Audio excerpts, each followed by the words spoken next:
maganda ka na. Dadating yung mayaman kong boss. Sige po, Nay. Alimos po. Umalis ka nga dito. Baka makita ka pa ng boss ko. Sige na po. Pangkain ko lang po. Gutom na ako eh. Lumayas ka na. Ang dumi mo. Huwag ka nang babalik dito, ha.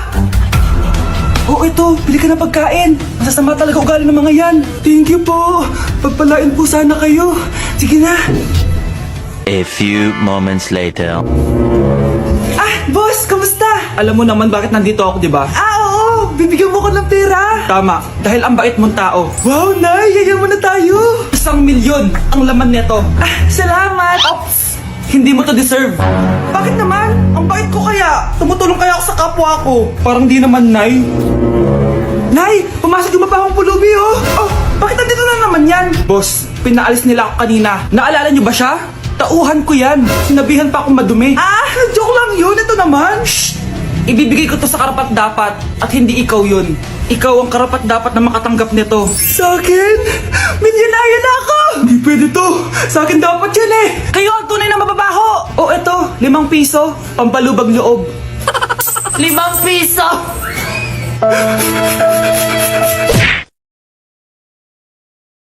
Anak, pupunta dito yung mayaman mong tita.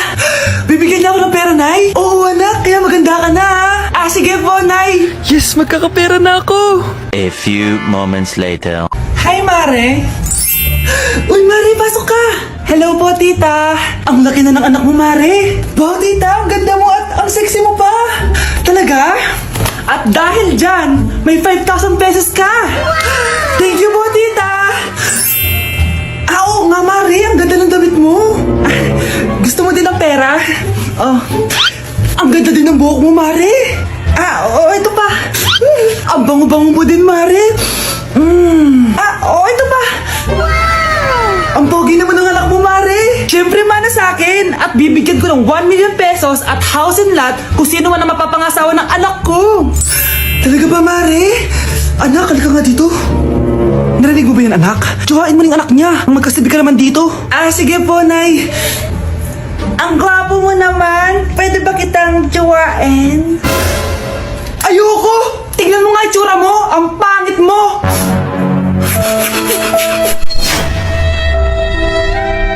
Ate, pwede mo ba ako tulungan sa module ko? Kita mo nagbebebe time ako, di ba? Maghihiwalay din kayo. Che! Babe, di talaga ako mabubuhay nang wala ka. Cringe. Saksakin kita dyan eh. Ano, babe? Saksakin kita ng pagmamahal ko, babe. Baliw! A few moments later. Nay, pwede mo ba ako tulungan sa module ko? Grabe na talaga, Mare. Ay, may ginagawa ko, anak. Wait lang. Darling? Yes, darling? Tulungan mo nga yung anak natin. Kaya niya na yan. Apakatamad mo talaga. Ikaw nga, puro chismis ginagawa mo eh. Aba, tulungan mo na. Parang di mo anak yun Talaga, di ko naman anak yun. Winawarsak mo talaga ako, no? Di doon ka na sa anak ng kapit mo. Okay, sabi mo eh. Di dyan ka na sa ampon mong anak. Ampon lang ako. Di magsama kayo ng kabit mo. Sige, maghiwalay na tayo. Sige, maghiwalay tayo. Sinong tinakot mo? Tama na. Sinungaling ka, Nay. Tinago mong ampon lang ako. Anak, sorry, tinago ko sa'yo. May kabit ka, Tay. Niloloko mo kami. It's a prank! It's a prank! Prank lang pala. So, di totoong maghihiwalay kayo, Nay? Oo, anak. Hindi kami maghihiwalay ng tatay mo. Ay, salamat naman. Pero totoo yung ampon ka talaga. Crush? Pero yung crush ko na yung matay. Crush. Tsak mo nga kung humihinga. Hindi eh. Tsak mo yung puso niya. Hindi tumitibok. Patibukin mo. Paano? Sabihin mo yung pangalan ng crush niya. Sino? Dominic. Dominic.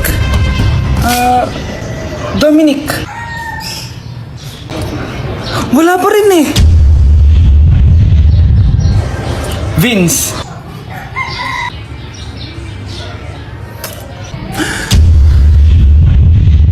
Kinikilig ako kapag ika'y nakita.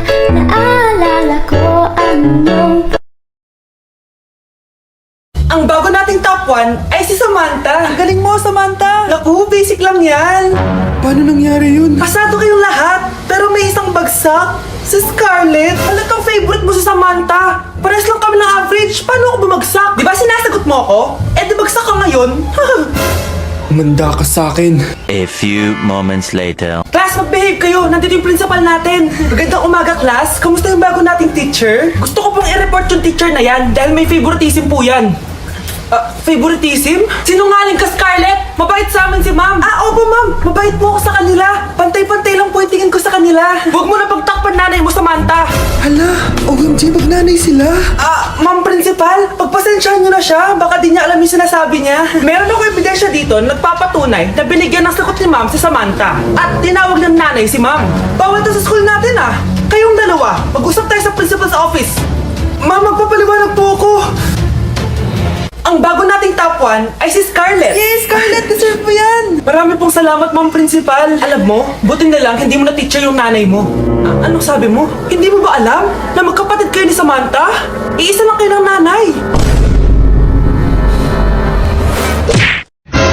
Anak, ano to pinagpo-post mo sa Facebook, ha? Bakit po, Nay? Nagmumura ka dito, Sabi mo, tang-ina, laro. Yan ba yung mga nalalaman mo sa school? Biro lang yun, Nay. Wala akong pake. I-delete mo to kung ayaw mo laruin ko yung mukha mo. Sige po, Nay. A few moments later. Wow, ang ganda naman na outfit ko. Picture nga ako. Anak, ano naman itong pinost mo? Bakit ang ikli na shorts mo? Ang ganda ko dyan, no, Nay? Akala mo kinaganda mo yan? Ang pangit. Baka bastin ka ng mga lalaki. Grabe ka naman, Nay. I-delete mo yan. Next time, magpajama ka na lang. Yung tago lahat, pati mukha mo. Wow! Thank you so much, Mommy. You know that I love chicken nuggets. Ay, di pala chicken nuggets to. Pero sarap. May day ko nga. Ano? Ano na naman itong pinost mo sa Facebook? Yung niluto niya po, Nay. Shinare ko lang sa Facebook. Itlog lang, ipapost mo ba? Hiya ka naman. Dapat pinapost mo yung mga masarap na pagkain. I-delete mo yan. Lahat na lang pinapadelete mo. Tapos may nagko-comment pa sa post mo. Sabi nila, ang pangit ko daw. Deserve. Alam mo, i-delete mo na lang yung Facebook mo. Tama na. I-delete mo na para tumimik na yung buhay ko. Eh, kung wag ka kayo mangyalab, sigurado tatahimik buhay mo. Akin na yung phone mo. Ako na lang magdi-delete. Bakit kita i-delete kung pwede naman kitang i-block? Hindi mo na makikita yung mga post ko. Nay, nandito po yung boyfriend ko. Sige anak, pasukin mo. Sige po, Nay. Babe, balik ka na. Hello po, tita. Eto ba yung driver niya, anak? Boyfriend ko yan. Anong driver, Nay? Boyfriend mo to? Halika nga dito, anak. Ano ba yan, anak? Mag-boyfriend ka na nga lang. Pangit pa. Nay, ano ka ba? Mayaman yan. Siguraduhin mo lang, ikaw pala yung boyfriend ng anak ko? Opo, tita. Malaki ba bahay mo? Wala po akong malaking bahay. Ganun ba? Ayaw kita sa anak ko. Nay, ano ba? Kasi sa mansion po ako nakatira. May kotse ka ba? Syempre po. Baka yung mura lang yan, Lamborghini lang po. Oh, sabi ko sa inyo, Nay, mayaman yan eh. Meron po akong regalo sa inyo, tita. 1 milyon po para sa inyo. 1 milyon? Anak, ano bang hinihintay mo? Magpakasal na kayo. Sige, Nay.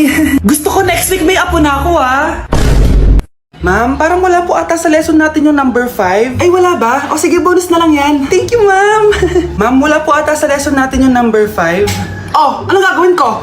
Puro ko kasi daldalan, kaya di mo alam. Ano? Favoritism si ma'am. May sinasabi ka? Ay, wala po. A few moments later. So, ganun lang siya kadali. Ma'am, pwede po pa-excuse? Sumasakit po yung puson ko eh. Sige, punta na lang sa clinic. May gamot doon. Sige po, ma'am. Nagets niya ba, class? Ma'am, excuse po. Sumasakit po yung puson ko. Ang arte mo naman. Konting sakit lang. Excuse agad. Kapag di maganda, wag na mag-inarte. Kala mo naman ang ganda ni ma'am. Hello po, ma'am. Sorry po, absent ako kahapon. Nagkalagnat po kasi ako eh. Ganun ba? Sige, excuse na lang kita. Sige po, ma'am. Thank you po. Ma'am, excuse po. Nilagnat po kasi ako kahapon kaya di po ako nakapasok. Naku, tigilan mo ako Walang isang araw na lagnat. Ang sabihin mo, tamad ka pumasok. Ikaw nga, palagi ka nga di pumapasok eh. Anong sabi mo? Totoo naman, ma'am. May favoritism ka. Susumbong kita sa principal. Maniniwala ba ang principal sa'yo? Wala ka namang ebidensya. Anak, mag-e-exam tayo mamaya Dapat mas mataas grades mo kay Scarlett. Oo naman, Nay. Mas magaling naman ako sa kanya. Anak ni ma'am si Samantha. Eto yung mga sagot mamaya sa exam. I-perfect mo yan. Sige na, Nay. Baka may makakita pa sa atin. Humanda kayong dalawa sa principal. Tapos na yung maliligayang araw niyo.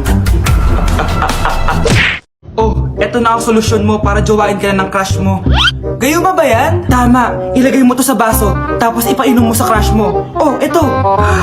Sige, sige. Jajawain na ako ni Crush. Few moments later. Papunta na dito si Crush. Ilalagay ko na to sa baso. Ayan. Natatay ako. Anak! Nasaan na ba yun? Nauwaw ako. Tubig ba to?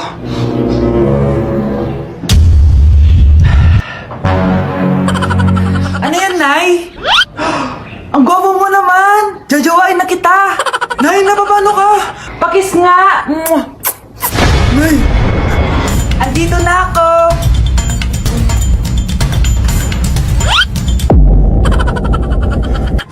Anak, magbabakasyon muna ako ng isang buwan! Ikaw muna magbantay ng bahay, ha? Sige po, Nay. Oh, eto ang susi ng bahay. Huwag mong wawala yan, ha? Promise, di ko po wawala, Nay. Bye, anak. Few moments later. May tumatawag! Si Crush! Hello? Hello, Vince. Pwede ba tayo mag-date ngayon? Date? Oo naman. Sige, kita tayo mamaya. Sige, magbibihis na ako. Yan, gwapo na ako. Hello, Crush. Papunta na ako. Excited na ako. Tumatawag si Mama. Anak, pakipatay nga yung tumutulong tubig sa banyo, tsaka yung sinain ko. Salamat, anak. Huwag mong wawala yung susi, ha? Sige, Nay. Ba't tayo mabuksan?